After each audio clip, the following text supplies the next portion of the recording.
Chemotherapy అంటే it is a medicine. ఆ medicine ఏంటంటే మనకి క్యాన్సర్ సెల్స్ కంటిన్యూస్గా గ్రో అవుతూ ఉంటాయి.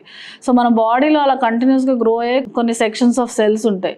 సో ఈ కీమోథెరపీ అనేది ఆ కంటిన్యూస్గా గ్రో అయ్యే సెల్స్ మీద యాక్ట్ అవుతాయి. సో ఈ క్యాన్సర్ సెల్స్తో పాటు మన నార్మల్ సెల్స్ మీద కూడా ఎఫెక్ట్ అయ్యే అవకాశం ఉంటాయి. సో దానివల్లే వచ్చే ఎఫెక్ట్స్ సైడ్ ఎఫెక్ట్స్ ఉంటాయి. సో అవి యూజువలీ మన బ్లడ్ సెల్స్ మీద ఎఫెక్ట్ అవుతాయి. సో బ్లడ్ కౌంట్స్ తగ్గిపోయి వాళ్ళ ఇమ్యూనిటీ తగ్గే అవకాశం ఉంటుంది.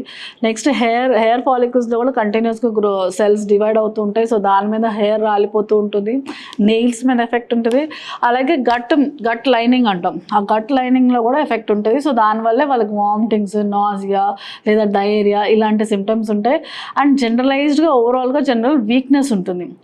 ఈ కీమోథెరపీ సైడ్ ఎఫెక్ట్స్ ఎలా ఉంటాయంటే, సపోజ్ ఈరోజు కీమో తీసుకున్నారు, సో ఇమీడియట్గా కొంతమందికి ఏం సైడ్ ఎఫెక్ట్స్ ఉండకపోవచ్చు. కొంతమందికి ఏంటంటే ఇచ్చిన 2-3 రోజులు బాగా వీక్నెస్ ఉంటుంది.